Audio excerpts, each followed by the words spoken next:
The broadcast is now starting. All attendees are in listen-only mode. Hello, everybody. I'm Sharon Dooley. I'm happy to welcome you to our talk about making the leap from profiler to extended events. I saw this talk last week at the past Community Summit. I learned a lot, and I think you will too. I would like to thank our sponsor, Dell Software. They're the people that make it possible for us to have prizes to give away for each session.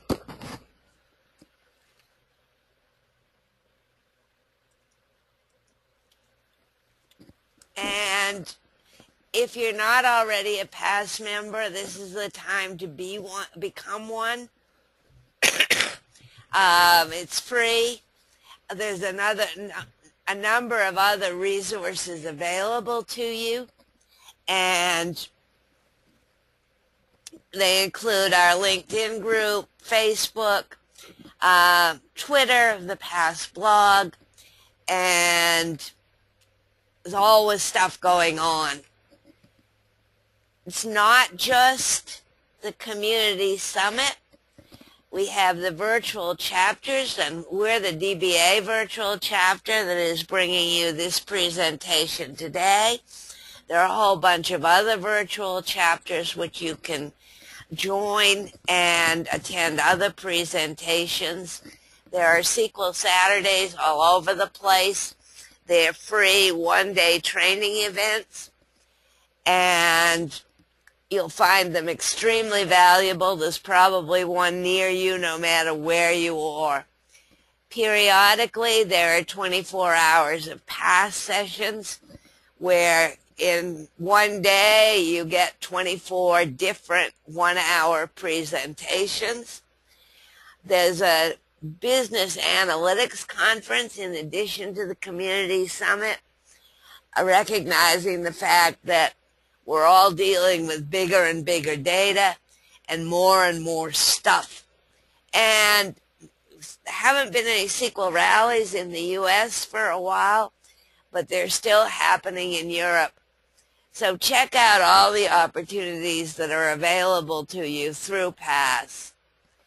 And now it's my pleasure to introduce Erin Stellato. She's a principal consultant with SQL Skills and lives in Ohio. She's been working with SQL Server since 2003, and she shares my love of internals and performance tuning. And she works with the Performance Virtual Chapter, and she's involved with the Ohio North SQL Server Users Group. And she hangs out on Twitter. And without further ado, I'm going to make Erin a presenter, and she can start her presentation. Great. Thank you so much, Sharon. I appreciate that. Let's get confirmation here that you can see my PowerPoint. Do you see that first slide? I see your first slide. Excellent. Excellent. Well, hello, everyone. Thank you for joining me today. I appreciate that. And again, to the DBA virtual chapter, thank you for having me. And I need to give a shout out actually to the Performance Virtual Chapter, which I used to run, but Ryan Adams now runs that. So if you are a DBA or a developer or a jack of all trades interested in performance, it's definitely a VC to check out. So my session today is one that I gave, as Sharon mentioned, last week at the past summit. So excuse me for using the same slide deck. It was just really easy to keep with that. And it's going to be a demo-heavy session, I'll tell you that right now. So Sharon mentioned that I work for SQL Skills. This is my email address, and I include it for a reason. If you've got questions about this session, about extended events, please send me an email. It's erin@sqlskills.com. If you want to read my blog, it's on here as well, sqlskills.com/blogs/Erin. And I'm on Twitter, as Sharon mentioned, @Erin Stellato. Feel free to say hello there. I'm a SQL Server MVP. I have courses produced on a Pluralsight. If you're not familiar with Pluralsight, it is hardcore online training. We've got the SQL Skills team has a host of SQL Server training videos there, which I definitely encourage you to check out. And I volunteer for PASS. As Sharon mentioned, I used to run the Performance VC. I worked with the NomCom this year. We'll be interested to see what I get involved in the next year. And so here's the abstract for this session. I'm not going to read it to you. You've obviously read it. You're here because this is something you're interested in. And usually at this point in the session, I ask a poll, which I didn't even think to do remotely because I haven't even figured out how to do that. But I would ask you, and you don't have to do this at your desk. You can just pretend. How many of you have used Profiler? And I'm assuming that a lot of you are sitting in on this session today because you're familiar with Profiler. And if I say how many of you have used extended events, probably not so many of you are going to raise your hand. And that's perfect. This means that you are in the right place for this session. And so here are our goals today. I'm going to introduce you to extended events using what you already know with Profiler. We're going to talk about how to create, how to start, how to stop, and how to drop event sessions. We'll cover what information you can capture, the filters that you can use, and we'll talk about the terminology. We'll understand a couple gotchas that exist with extended events, and I'm hoping that by the end you really appreciate the power of extended events and they don't seem quite so scary. So let's start with what we know about Profiler and Trace. Profiler is the UI version of Trace, and that's been around since 6.5. And so it's about 15 years, if you've been using SQL Server that long, that people have been using Profiler and Trace. And I like to say that I grew up on Profiler. I grew up on Profiler and I grew up on Windows Performance Monitor. Those are two tools that I have loved since I first started working with SQL Server. And Profiler and Trace are great because you can filter what you're looking for, which hopefully you always do include a filter. You can automate it. You can have it start and stop automatically. You can set it up in a job. You can take the data that you capture, you can push it into a table, and then you can query it. We have free tools from third parties that help you analyze that data. RML Utilities is one, ClearTrace is another. And if you haven't been using those tools and you're still on 2008 and earlier, I definitely tell you to start using them. It can bring down your system if you're not careful. I'm not going to ask you if you've done that. I'm not going to say that I've done that, but I've heard about that. I've heard about instances where Profiler wasn't necessarily set up correctly with probably the proper filters, and it brought down a system. And I like to say that it's our old friend, right? It's a favorite movie that we watch time and time again because I'm a big movie lover and I watch the same movies over and over, particularly when I'm working. I just have them on in the background. So I have certain movies that are go-to movies for me. Apollo 13 is one. Miracle is another. Profiler, it's a go-to for me. But, and here's the big gotcha, it's deprecated in SQL Server 2012. And deprecated, you know, we kind of say that and we roll our eyes because what does deprecated really mean? It means that they're going to take it out in a future version, but they never say what version it is, right? They're going to take it out in the future, but like mirroring, it's still there. You can still use it. It still works just fine. And it's really easy to keep using it because it's what we know. It's really easy to avoid extended events. Let's talk about that. Why do we avoid extended events? Well, they became available in SQL Server 2008, and there was a lot of other great stuff that came out in 2008, right? There were new data types. We had compression, we had resource governor, filtered indexes, TDE, sparse columns, file stream, all of this great stuff in 2008. So it was really easy to kind of ignore extended events, especially because there was no UI.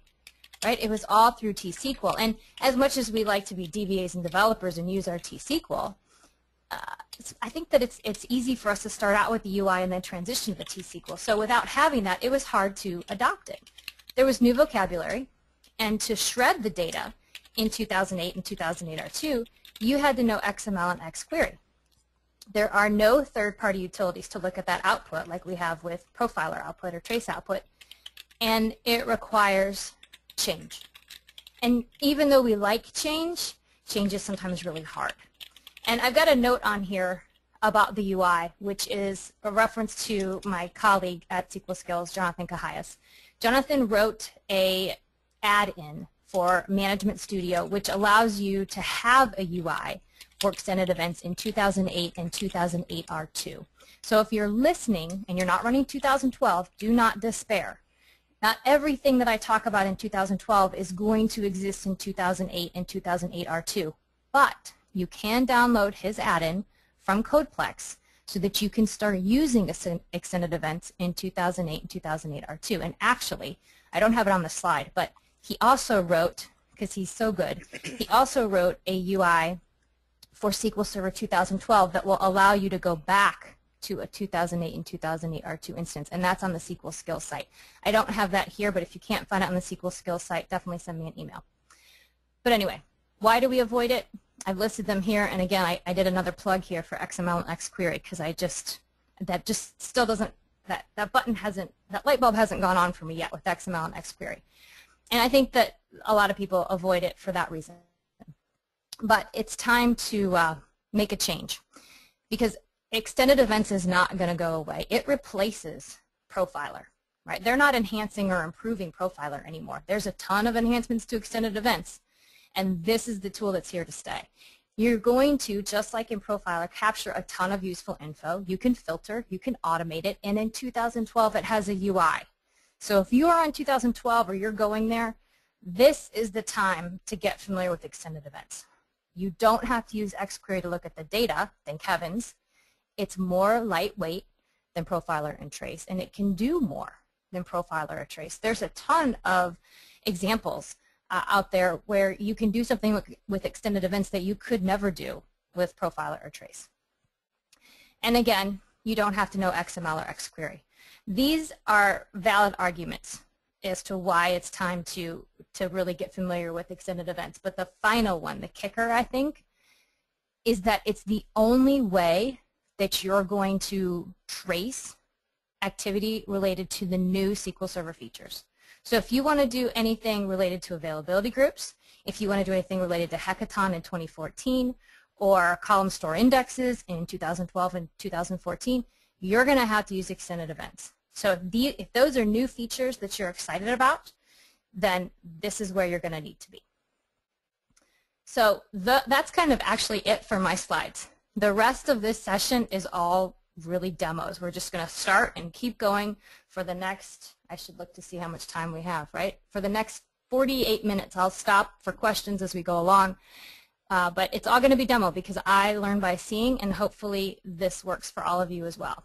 So I know that I have a questions window in here, and so if you put questions, if you ask questions, I will try to get to them as we're going through. So don't hesitate to ask. And let's go to that. So minimize this.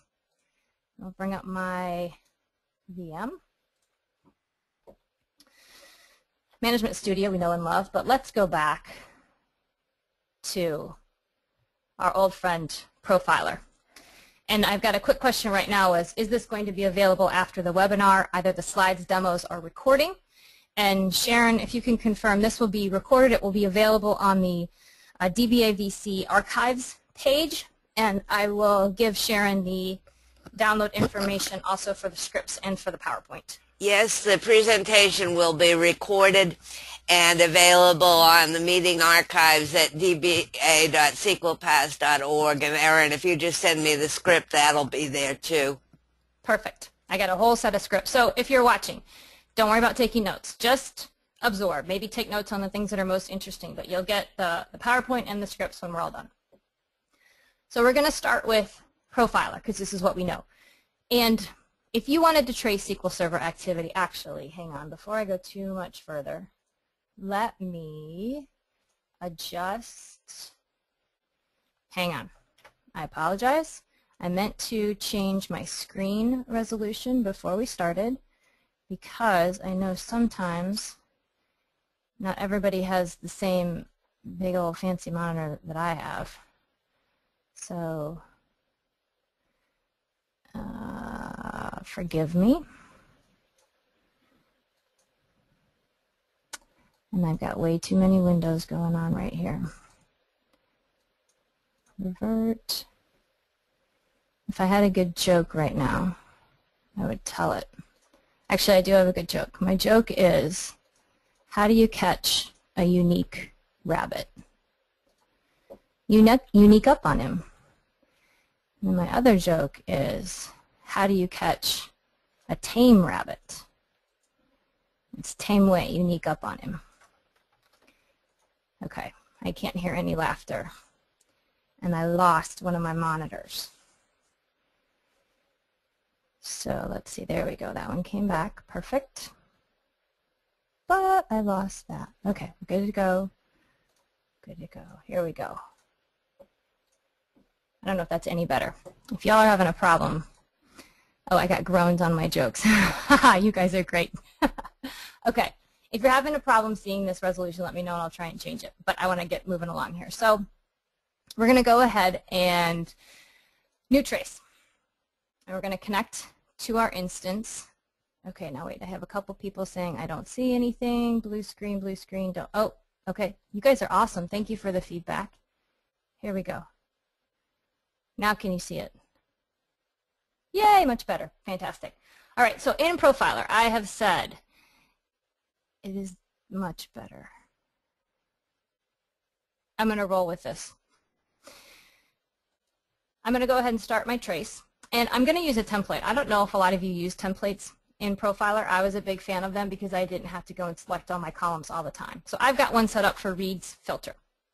And if I go to event selection, because I'm using a template, it's already selected what events I want to see.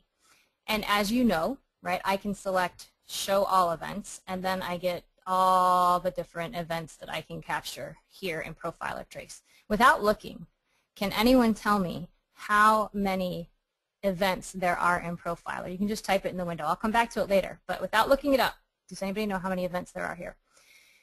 Now, I also have way too many, says Mike Stewart. Not enough, Mike, I'm going to tell you.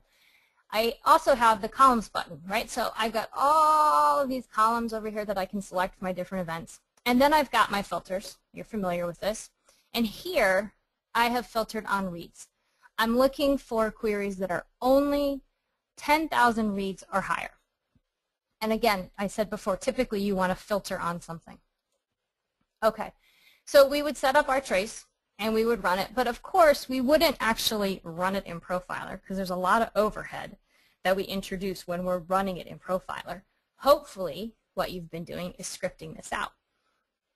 So we'll go up to File, Export Script Trace Definition, and we're going to save it out here. And we'll just overwrite the one that's already there.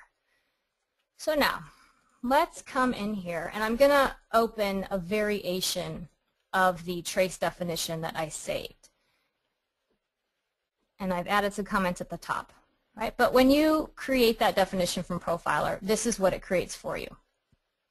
And let's just talk about this for a minute, which may not seem really exciting, but this is how we're going to transition from understanding what we know about Profiler and Trace over to extended events. So if you haven't spent much time looking at this, let's make that leap first, right? Going from the UI here. We create a queue first, and we specify how large we want our file size to be. Then we've got this SP trace create, and we're specifying where's the file going to go, right? Because when we're tracing, we're typically writing it out to a file. And then what we have down here is we have all of these SP trace set events. Lots and lots and lots of them at trace ID, and then these numbers. And these numbers, unless you're crazy and you know them by heart, which props to you if you've done enough that you know those. I don't. I have to go look them up. You might know that 10 is for the RPC completed event, and 41 is for the SQL statement completed event. And then the second number you have is the column. So column 1 is for text data, 9 client process ID, 10 application name, 3 database ID. So for every column for the event that I want to see, all these lines are in here, right? So writing this natively is not easy. But when we script it out, this is what we get. So we're doing 2 events and we're doing all these different columns. Then down toward the bottom, we have our filters. So we've got this filter where it filters out anything from Profiler. And then we also have our reads filter, right? And we set that to be 10,000. And then the last thing we have is our trace set status, and it sets it to 1, which means it starts it, and we're good to go. So for example, you've seen this before, right? You start the trace, you get your trace ID, and then what you can do is you can actually select from FN trace get info, and it will tell you that the trace is running, right? This one, let's zoom in on this here, right? One is my default trace, which is always running, still running in SQL Server 2012, and 2 is the trace that I created. I've got a couple questions here. So the first one is, why do people say there's so much more overhead in Profiler compared to Trace, especially if it's well filtered? It's a great question mark, and it's because of when the events are captured. So in Profiler, the entire event is basically consumed, and then it's evaluated, and if it doesn't meet the criteria, it's discarded. In extended events, the evaluation happens a lot earlier in the process. And so rather than waiting for the entire event and then deciding whether it needs to be included or not, it happens much earlier in the process. So there's definitely a short circuit with the filter that happens earlier in the extended events. Mike asks if the column IDs are the same for the different events. If you mean 1, 1, 9, yes, they are. Okay. So I went ahead and I started this. Let's see, do I still have it running? I do. If I want to stop it, I'm just going to do this. And if I want to remove the trace definition entirely, I can do that as well. So this is what we're familiar with. But again, what I want to do is we're going to go to extended events. Now, if you're running SQL Server 2012, and you've got a script definition like this, or several of them perhaps, because you run certain traces on a regular basis. What you can do in SQL Server 2012 only is you can download a stored procedure from Jonathan Cahias' blog, which is called SP SQL Skills Convert Trace to Extended Events. So this is pretty cool. Jonathan took the time to write a stored procedure that will take an existing trace and convert that to an extended events session. So I've already created the stored procedure in my database, and what I'm going to do is I'm going to run it. Now what you need to do when you run it, right, this is what it is. Here's the name of the stored procedure. I have to specify the trace ID, which means that in order for me to specify the trace ID, I need to have a trace running. So let's just do this. So I have this one running. We'll come back over here. I specify what I want my extended events session name to be. In this case, we're just going to call it XE no filter trace. I'm going to have it print the output, but I don't want it to execute. So execute is 0. So let's go ahead and run this. And this is the code to create my extended event session. Now again, I've already taken this and I've formatted a little bit. So we're going to look at that version of it instead. And I still have my trace definition here, so let me clean this up real quick because I don't want to have this running right at this moment.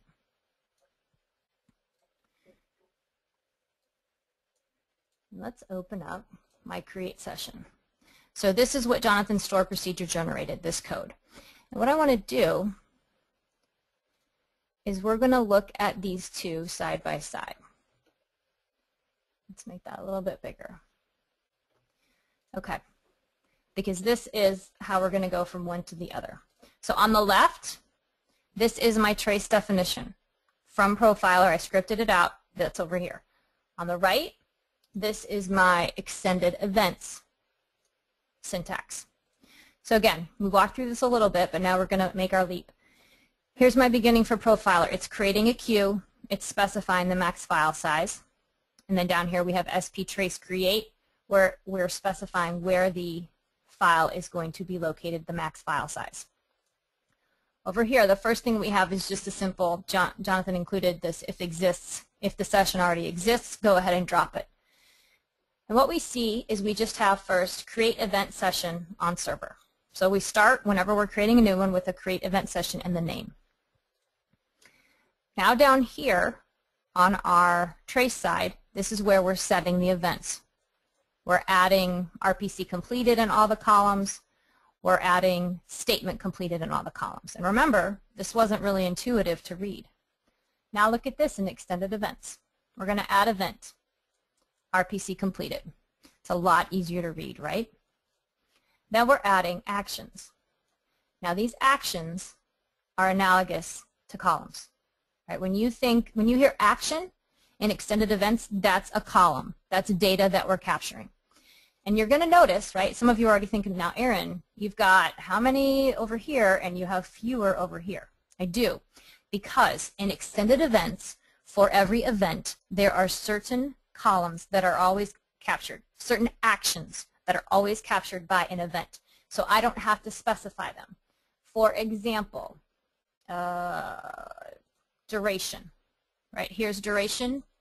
You don't see duration in my list over here because duration is captured automatically. There are some that are not. Those are the ones that are added here. So for example, application name is, you see this here. Okay, so understand that for every event there are some actions that are captured by default. There are others that you'll have to add if you want them. So I've added my event, I've got additional actions, and then I have my filter.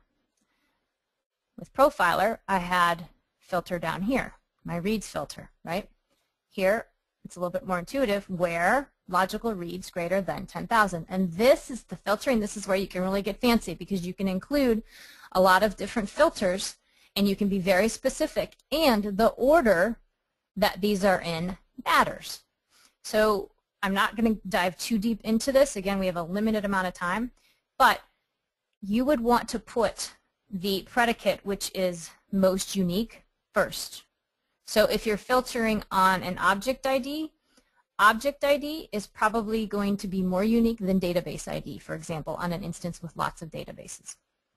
Now, something else to note here. I have add event, RPC completed, my action, and my filter. Then I have add event, statement completed, my action, and my filter. Notice that I can use separate filters for different events. Very nice. Finally, I have my target. My target is, where is the data going? Where is this information going to be written? And in this case, we're writing it out to a file, which is an event file. So I've specified what the file is here, and it's a .xel file. I've specified the max file size and the number of rollover files. Okay. I have a question about, does IntelliSense work with the action fields? I got this question last week, actually. So just for fun, like I can do action, and when I start here, it's not giving me that pop-up. But I'm going to show you how we can use the GUI to start rather than generating this all just from scratch from T-SQL. So let me go ahead and make a quick modification here. I'm going to comment out my filter in both cases.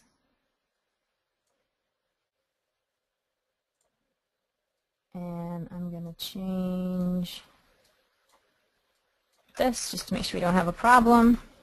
So I'm going to start that, and I'm going to start this. So now I've started both my extended event session and my trace, and we're going to take a look at, let's see, I want this to be over here. Let's just put this right in the middle for the moment. If I want to look to see what exists in terms of my trace and my event sessions, I can do that. So in the top half of the window, these are my extended event sessions that are currently running. I have a system health for an extended event, for extended events, just like I have my default trace. So right down here, trace ID of 1 is my default trace. So when you're running extended events, you have a system health session that is running as well.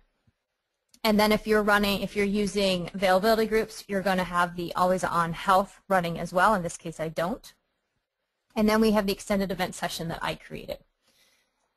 Now let's take a look, and my trace is already started. Let's go ahead and start my extended event session. And this syntax is pretty straightforward. Alter my event session. My state is going to be start. And then if I want to see what's actively running, for extended events, I'm going to use the DMXE sessions DMV. And for trace, I just use systraces. So this is going to show me what's actively running. and I can see my system health session and my no filter trace, and then the default trace and the one that I created. And now we're going to go ahead and run a workload really quick. This is just a workload that goes against the AdventureWorks database based on Books Online queries. So we'll run that. And when that finishes, we'll go ahead and we will stop our event session here. So it's just alter event session stop. And we stop our trace. And at this point, both of them have been stopped, but the definitions exist. If I want to remove the definition, I can do that with SP trace set status of a 2. And for my extended event session, I would drop the event session to remove them. So those have gone away at this point. Now let's see. I got a couple questions. I'm going to answer them on the way. The first one is, could you write your output to a table? So as many of you probably know, in Profiler, you can push that data directly to a table. You cannot do that in extended events. Next question was, can you generate the script with 2012 and then run it on 2008 R2? Good question, Ray. You can do that, but you need to be aware that all of the events that exist in 2012 do not exist in 2008 R2 or in 2008. I'm going to show you a slide at the very end that shows how many events exist in each release, and they are not the same. And all of the Profiler events that exist don't exist for extended events until 2012. So you could script it out in 2012 and take it back to 2008 R2, but understand that you may have to tweak it because not all of the events are there in 2008 R2. Now what do I want to show you here? Let's look at my output, the data that I captured. So again, here's what you know and love in Profiler, right? A lot of you are used to this data. You're used to looking at this. Samir, I'll get to your question in 1 second, sir. Now, I'm going to guess that for your analysis in Profiler, most of you probably don't stay here in this window because you can't sort here, right? I can do a search, right? I can find. But most of you probably push this to a table. And that's nice because then I can sort on reads or duration, and I can do some crazy T-SQL to take my SQL text data here and try to normalize it in some way. But really I tend to use the free tools like ClearTrace or RML utils. Now, here is our file. So I had a question was, if the data is not captured in the table, how do I maintain it for the future? Because I wrote it to a file. So we'll talk in a few minutes about the different targets, right? In Profiler, you're used to writing that data to a file. In extended events, you can write it to a file as well, and this is it right here. It's a .xel file. I hate that when it happens. Now, if you remember back here in my create session, I specified my event file, and I said the file name is this, right? No filter trace.xel. Now, if you look here, you'll see that there's a whole bunch of numbers at the end of that. Thanks, Ray. And what this is the number of milliseconds since like January 1st, 1600 or something crazy like that. It's this huge number that gets appended when you start your extended event session. So the great thing is that you no longer have to uniquely identify these file names. SQL Server is going to do it for you. Now, let's take a look at this file. And I don't have to look at it, by the way. Let's close all these windows so that we can see this big screen. No, no, no. Okay. Now, this file, you could take it, you can look at it in Management Studio anywhere, right? Share it, send it to your friends. Now you're looking at this and you're like, well, Erin, that's really not that impressive. I see 2 columns. You will, by default, see 2 columns when you open up this window because these 2 columns are common between all of the events. If I click on this, you'll see that down in the details pane, I get a lot more information. And what I can do is I can take this and say, okay, let's put physical reads up there. Oh, why not? Let's put logical reads up there. Let's put duration up there. And then let's put my statement up there. And that's nice. And before you think, well, am I going to have to add that every single time? I'm going to say, no, You don't. Because what you can do is you have this lovely display settings option up here. And you can save this, and you can save it as, what, don't type in a demo. You can save it as whatever you want, right? And I can open one that I've already saved to look at it this way. That one doesn't really give me much. I liked the other one I had better. And here's a nice one. Check it out. I can sort. It's kind of hard to see because this is a pretty small result set. But I can sort, right? I sorted by logical reads. Now all these are listed by logical reads. I can sort in descending order as well. So my output here is a little bit more friendly, I would argue, than in Profiler. I can do a little bit more with this. And you can push this into a table as well, and you can copy it and push it into Excel if you want to do that too. I don't know that I would do that, but you can. Allison has a question about using the ring buffer target over a file. Allison, I'm going to get to that. So this is our basic output that we'll be dealing with. Now, that's my first part. Now I'm going to move on to an example of what you would see, of where you might actually use this in the real world. Tony has a question of, does the statement column in extended events, is that analogous to the text data column in Profiler? Pretty much.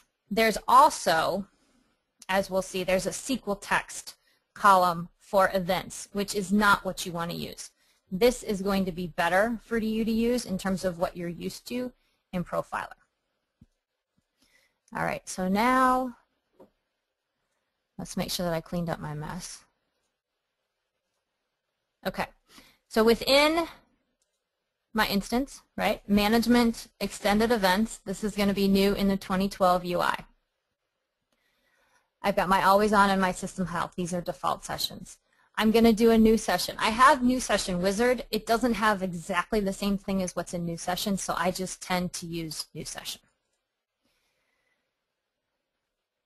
So the first thing I'm going to do is give my session a name. And like Profiler, there are templates. And you can add in your own templates when you get familiar with extended events and create them. Today we're going to start from scratch. You have the option, this is really nice, to start the event session, let's see if I can do this right, at startup. You can start it immediately after we create it. We have something else down here, which is called causality tracking. I'm going to get to that, hopefully, but I'm not going to talk about it right at this moment. We're going to come back to it. A little random tidbit that I like to mention. Do you see how I can make this window really small? And when I do that, I don't have any scroll bar over on the right, but you notice that I don't see my causality tracking. Hopefully none of you are working on monitors where you have this problem, but just to be aware, you don't get that scroll bar if this window is too small. All right, so I've given it a name. Now I'm going to go ahead and select my events. Here is where, if we were all in the same room, I would expect applause when I show you this next thing, right? Because you know how in Profiler you come in here and you go to event selection and you're like, hey, no, that's not what I want. Wait, maybe is it? No, it's not under there. Where is that? Is it, right? You've done this, right? You've gone through and you've clicked and clicked. Check this out. I love this. Doesn't get old for me. Look at that. You've got type ahead and it filters. So you can clap quietly at your desk, you know, golf clap, that's fine. So I've got SP statement completed. I'm going to add that. And my other was RPC, right? Completed. Fantastic. I can add that. So I've got the whole library that I can go through, and again, the number of events thus far has been increasing per release. I will show you at the end how many events you have available to you in the different versions. Once you've selected your events, you're going to go to this configure button, which wasn't hugely intuitive, but there it is, so that you know, which does this fun whoop over to the other side, right? If you want to go back, you just whoop, there you go back. So we're over here to configure. I have my two events that I've selected. And what I want you to notice is I've got the event fields. I mentioned these earlier. These are the actions that are included by default for this RPC completed event, and they're different than what's included for SP statement completed. Right? So see that these change. Here is the statement, right, that we're capturing. I've got global fields that I could include. So I could highlight both of these, and I can do database ID, and you see how this increments by 1 because I want to collect that, and maybe I also want to include NT username. Right? I can include whatever additional fields that I want. Then I have my filter. Now, what's interesting is that if I have both of the events or all of the events selected over here, I'm only going to see the filters that they have in common. So be aware that if you're not filtering on the same thing for all your events, this drop-down can be different.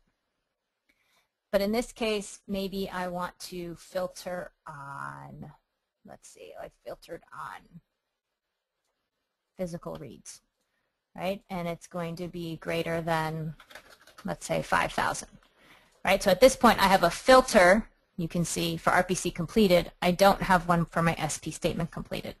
So I don't have to do the same thing for both. Now, let's keep going and let's talk about data storage. So this is where I'm going to write the information. This is my target, right? Where is this data that I've captured going to go? So we've got event file. Yes, Ed's asking me if I can do multiple filters. Absolutely. Sorry, let me hop back. I can do physical reads less than this, and I can say duration greater than, I think this is microseconds, so that's going to be a big number. So I can add these. And again, now Ed's asking me if they're prioritized. You need to prioritize them. You need to specify the order that you want them to be in. Sorry, I should be talking while I'm doing this. But if whatever is going to be, again, most unique, put that first, because it's not going to order them for you. It's going to put them in the order that you've done it here. Okay, data storage. Event file. I'm going to write it out to a file. Where do I want the file to go? Let's be consistent so they're going to the same place so I can find them later. Always a good thing. What do I want the file size to be? Am I going to enable file rollover? How many numbers of file, right? You're familiar with this, just like in Profiler. Now, I also have the ring buffer, which you may have heard of before. So the ring buffer is memory. I'm going to write the information, I'm going to hold the information in memory, and that information is going to sit in memory only while the event session is running. So you need to be aware of that. So I've selected ring buffer, and note that you can specify the max size for this. I wouldn't leave it at 0. I might set it to maybe 32 megs, maybe 4 megs, maybe something smaller. What size you should set it to is really going to determine what kind of events you're capturing, really, and how many of them are occurring. So if you don't know, maybe you err a little higher. Maybe you specify 16 megs. It's really going to depend. There's no hard and fast rule for what it should be. You also have other target types, which I'm not going to have time to get into today, unfortunately. Event counter just basically counts the number of events that occurs. A histogram creates just that, basically a histogram. So let's say that I did statement completed and I wanted to do a histogram based on database ID. For every statement completed event that fired, it would group it by database ID so I could see what database has the most number of statement completed events on the instance. And then pair matching allows you to specify a begin event and an end event, such as SP statement starting and SP statement completed, and then you can match them. So it's really useful if you're looking for something like timeouts, right? Queries that don't complete. The thing to be careful of when you're doing pair matching is that you need to make sure that you're matching on the right actions. Otherwise, your session isn't valid. It's not going to collect the right data. But again, for today, We don't have time to go into all this. I gave the session at Summit. I had an hour and a half. I've got an hour today. Jonathan, as a side note and a quick plug on Pluralsight, he has 2 extended event courses which total 7 hours. So we're just getting through the basics here. So there's a question about the ring buffer. How does that help? I wouldn't say that the ring buffer is the right word. It's just an option in terms of where you want to push the data. So I tend to push my data to the event file because it's really easy for me to open that up in Management Studio.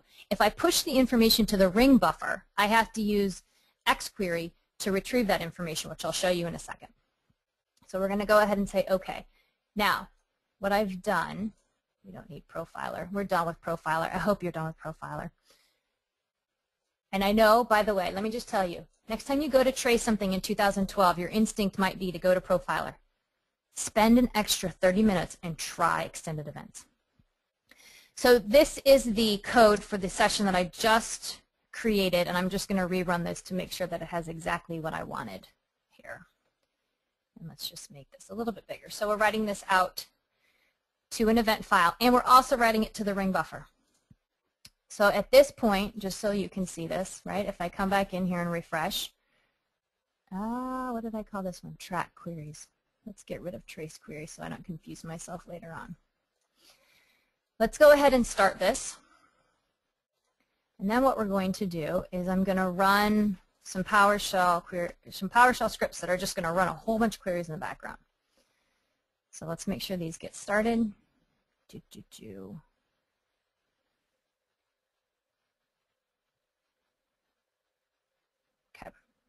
those are running. So at this point, these are running. And what I can do, actually, oops, don't panic. There we go. Sorry about that. What I can do, you can refresh. We can see now that this is actively running, right? We've got the green. I can watch live data. So this is kind of like Profiler. Hey, I can watch this information come in. And if you look up here in the top, you can see that it's displaying 324 events, 636 events.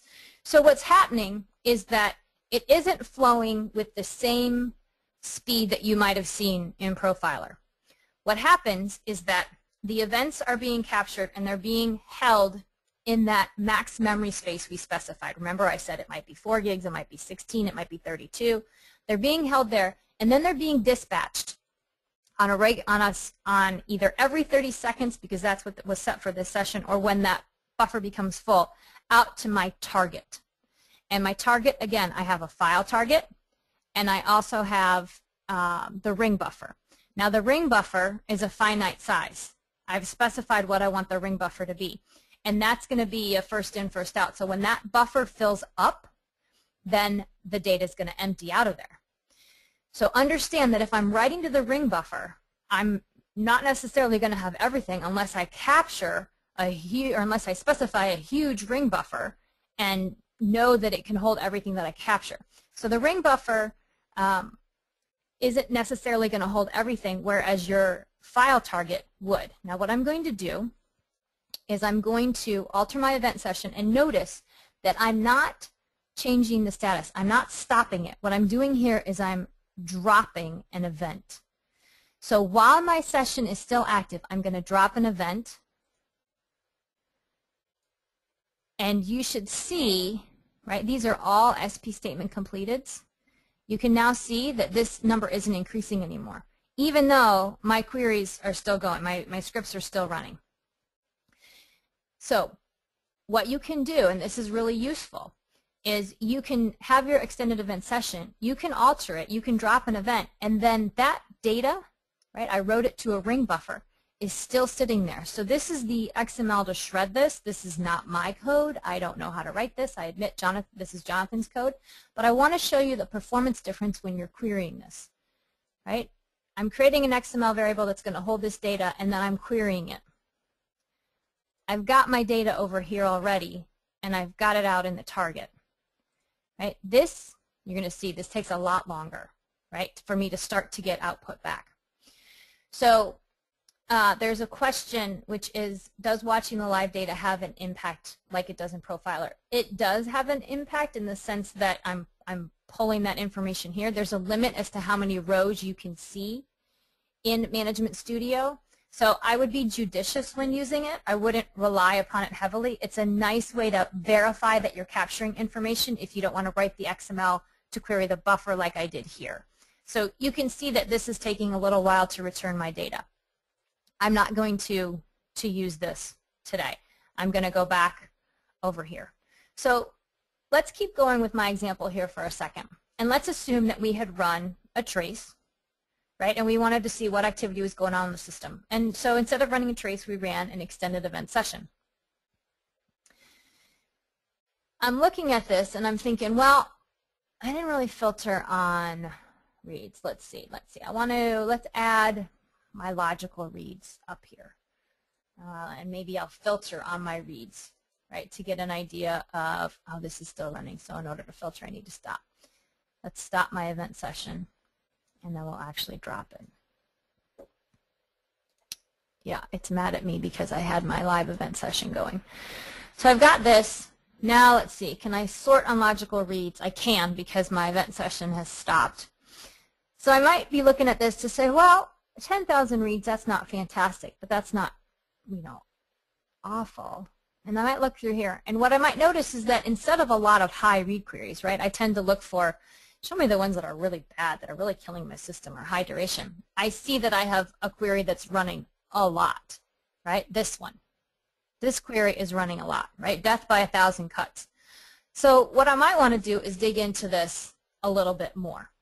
And I can do that with extended events, right? Notice that I've got object ID here. Let's copy that. Now what I could do is I could create a different, actually I'm going to change my existing event session. What I could do is I could filter on that object ID. All right, so what I'm going to do down here is I'm going to drop my existing event session here. I'm going to create a new one that just has my SP statement completed, and I've got a filter that includes object ID right there. So let's do this. And notice that my queries down here, these are still running. So let's go ahead and do that. And then let's go ahead and start it. Okay, and then let's come back here. We'll get rid of this so I don't have too many things open. And let's watch the live data here. All right, so now I can see I'm just getting this query. I'm not getting any of the other queries that I was getting before. Well, that's great. And you might notice that I have a lot of variation. Hang on one second. I'm going to go ahead and stop this. And it's going to holler at me again. And it's, by the way, it's yelling at me because I was tracing live data and I stopped that session, and so it's throwing up the error to say, dude, I'm not happy about that. So if I come back here, I've got some big variance in logical reads. So I might think, you know what, I want to investigate that. I have this query that's running a lot, and it's got this huge variance. But I look at it, and for my statement, all I'm getting is the query, but I'm getting the variable, right? I don't have the actual literal value. So what could I do about that? Well, what I can do is I can capture my RPC completed event, and I can capture my SP statement completed event, and we're going to turn track causality on. So remember, I mentioned this in the beginning. So let's get this going. Close this one, and let me show you the definition for this really quick, because I just want you to see that checkbox that I had mentioned earlier. Right, when I created this event session, it's very similar to the other ones in that if we look at my events, I have RPC completed and statement completed. But back here on my general tab, I have causality tracking selected because I want to track how these two events are related to each other. So let's see what that looks like real time. Again, I still have these queries running, so I don't have to do anything else. I'm going to go ahead and start this up. And I'm going to let it go for a couple minutes. Actually, not for a couple minutes. We don't have that kind of time, people. Refresh. Watch live data. We'll get some data in here. This looks a little bit different, right? So let's go ahead and we're going to drop these events. All right, so we're not going to have more data coming in here. And now what we can see, and I'm going to change my display settings. We're going to grab this. What happens when you do the track causality, when you turn that on, you get additional columns. You get this attach activity ID GUID, and you get attach activity ID sequence. And so what happens is that now I can take my SP statement completed, and I can take my RPC completed. And for those that have the same GUID, which these two do, I understand what the sequence is, and I can take my statement and I can understand the literal value that was put in here. So for this query, the product ID was 717. For this query, the product ID was 936. For this query, it was 759. So I can start to understand which ones are grouped together. And again, if I'm capturing more events, they're going to be included with the same GUID, and I'm going to have that sequence as well. So I have a question, which is, when using causality and then having the activity ID information, can you correlate that to weight information? So from here, from this particular session, I'm not getting weight information, but Jonathan Cahias does have a blog post on capturing weight statistics for a particular session. So he's got a blog post on that. If you email me, I can send you the link for that, or if you go to his blog, you can find that. Is there a way to see the variable values in a SQL statement that's executed without using causality? John, that's going to depend upon what you're capturing, right? With this RPC completed event, I can see that this stored procedure was executed, and I can see what the product ID value was. So here, yes, I can see the literal value. But from this event, I can't. So it's going to depend upon the event. One other thing that I like to point out is the utilities such as ClearTrace and RML utils will aggregate, or excuse me, will normalize SQL statements. So for example, if I wanted to know how often this store procedure was run, it would take the literal values and it would normalize them. There's no utility that does anything yet with extended events data, but notice that with statement, let's see, oh, I got to stop this again, hang on. And it'll yell at me, fine, not happy with me today. I can group. So I can group by that, and I'm going to have a whole bunch of small ones, right, because the one for product ID of 749 was executed 4 times. But somewhere in here, and I should have done it earlier, I apologize, I'll see where the actual stored procedure, the actual query is at the bottom. It'll give me a count of the number of times that particular query ran. So in this case, it's not showing what I actually really wanted to show, because these only ran 2, 5, 1 times. But the individual statement ran 100, 200 times, and you would see that when you grouped by those columns. So I'm going to stop here because I'm about out of time. There's a couple more questions. Do I still recommend using RML util and ClearTrace with XEvents? You can't do that. So to be clear, RML utilities, which has read trace, and ClearTrace, those are third-party utilities which are only for use with trace files that you're getting from Profiler or from SQL Trace. You cannot use either of those with extended events. Can you get login info about the individual who's running an expensive query? If you're capturing it, sure. I didn't capture that information here, right? I've got my app name, but if I come back in here and I look at the properties, and I'm going to go to my events, I took them off, right? SP statement completed. I come over here, right? One of the things that I can look at is I can get the NT username. So I can get certain information, absolutely. Can you capture blocking info? One of the nice things about extended events is that the system health session that's always running does capture blocking info. So previously you would have had to add a particular trace flag or use Profiler to try to capture deadlocks. That information is going to be included in system health. In terms of regular blocking, yes, you can capture that info. The deadlocks, excuse me, will be in system health. Allison has a question. Is there a good reference on all the available events? There are DMV queries, which I think I have a script that I include, which will list all the events that are available in each version. And actually, let me just flip really quick to, oh, I know what I need to do. Sorry, hang on with me. Hang on. I know that it's about the time to end, but bear with me because there's a couple more points I want to make. And why won't it let me show this? I want to show there. I want to make this point. I'll give you a query in the scripts which will list all of the events that you can run against each version to see. In 2008, there were 253. In 2008 R2 SP2, there were 262.